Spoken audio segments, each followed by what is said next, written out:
Bonjour tout le monde. Alors cette présente vidéo est dédiée à l'apprentissage du logiciel Zotero qui permet de citer les différentes sources de l'article ou de la thèse que je veux rédiger. Alors la première étape, c'est d'abord installer le logiciel. Et pour ce, il va falloir je vais aller au site web zotero.org. On clique ici sur le bouton Download.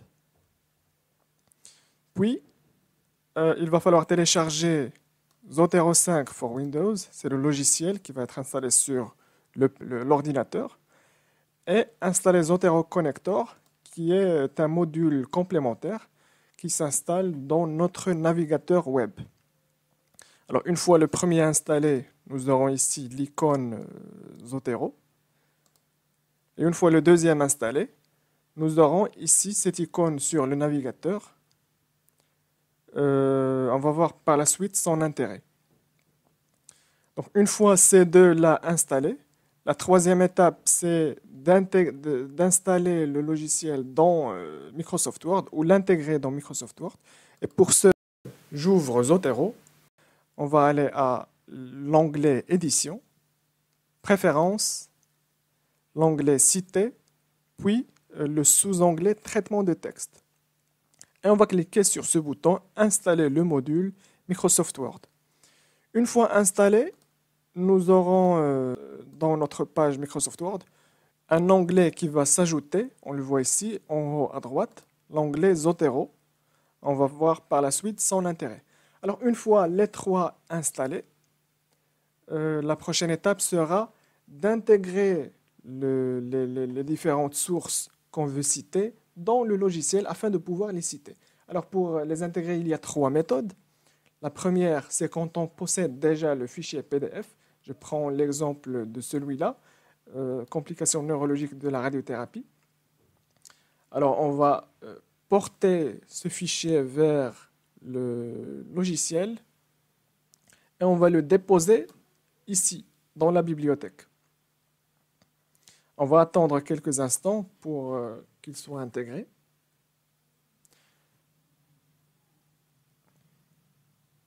Voilà, donc après quelques instants, on voit qu'il figure déjà dans ma bibliothèque ici. Zotero a déjà recueilli à droite les informations de l'article, c'est-à-dire le titre, les différents auteurs, la publication, la date, etc. La deuxième méthode pour intégrer un article, c'est quand je ne possède pas le PDF, mais j'ai la page web qui référencie l'article. Alors je prends par exemple cet article.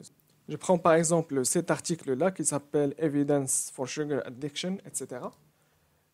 Dont je n'ai le fichier PDF. Alors ce que je vais faire tout simplement, c'est cliquer sur cette icône Save to Zotero. Une fois que je clique, j'attends quelques instants. Voilà, donc il est déjà enregistré. On va aller au logiciel Zotero pour le voir, voilà. Donc il est déjà intégré dans Zotero. On a ici à droite les différentes informations de l'article, le titre, le résumé, les auteurs, etc. La troisième méthode pour intégrer un article, quand je n'ai ni le PDF ni la page web, c'est de le créer manuellement en cliquant sur l'icône ici, l'icône plus, nouveau document. Il me donne plusieurs options. Soit je veux ajouter un article de journal, un article de revue, un livre, etc. Article, je vais choisir article de journal. Et je vais commencer à remplir les différentes informations. Le titre, j'écris par exemple Sugar Consumption and Blood Pressure. La relation entre la consommation de sucre et l'hypertension artérielle. Je rédige l'auteur, par exemple Ricard.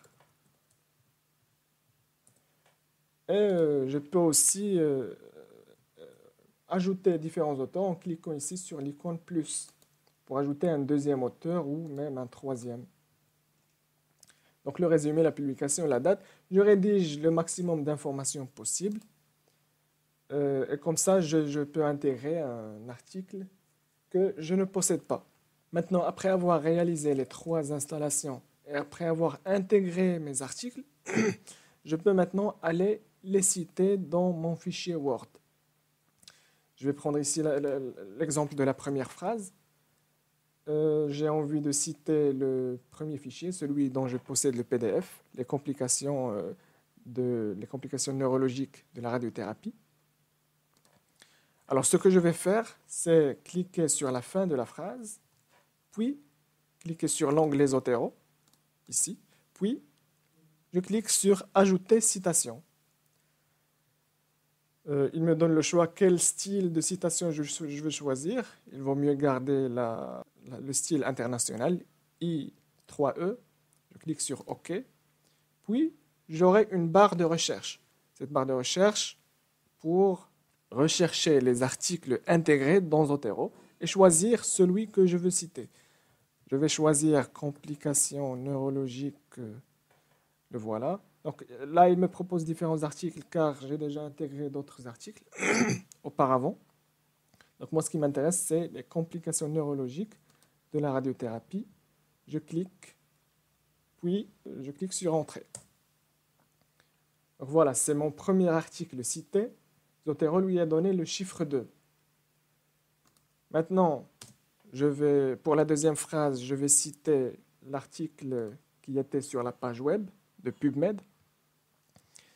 Il s'appelait Sugar Addiction. Voilà, Sugar Addiction. Je clique sur The State of the Science. Je clique puis sur Entrée une deuxième fois. Voilà, donc le deuxième article cité. Ce qui est pratique avec le logiciel Zotero, c'est que si je veux modifier mon fichier Word et j'ajoute par exemple une phrase entre les deux, par exemple, je choisis de rédiger présence de lien entre la consommation de sucre et l'hypertension artérielle et je veux citer l'article que j'avais intégré manuellement. Donc encore une fois, je clique sur citer sugar and blood pressure. Donc je choisis celui-là. Voilà, entrée. Donc remarquez que automatiquement la deuxième phrase et la deuxième citation a eu le chiffre 2, alors que celle qui avait auparavant le chiffre 2 a maintenant le chiffre 3. Et donc, ce qui est pratique avec ce logiciel, c'est qu'il permet de réordonner l'ordre de citation automatiquement au fur et à mesure que je modifie ma rédaction. Alors, la dernière étape, c'est d'aller à la fin de la page, car jusqu'à maintenant, je n'ai pas la signification de ces différents chiffres. Je dois avoir à la fin de la page ou à la dernière page la signification de ces différentes numérotations. Donc, je vais aller à une deuxième page et je vais cliquer cette fois-ci sur le bouton Add bibliographie. Je clique, j'attends quelques instants et voilà. Voilà donc les références et la bibliographie et la signification des différents numéros à la fin de ces phrases. Voilà, ça sera tout pour cette vidéo. J'espère que c'était instructif et à bientôt.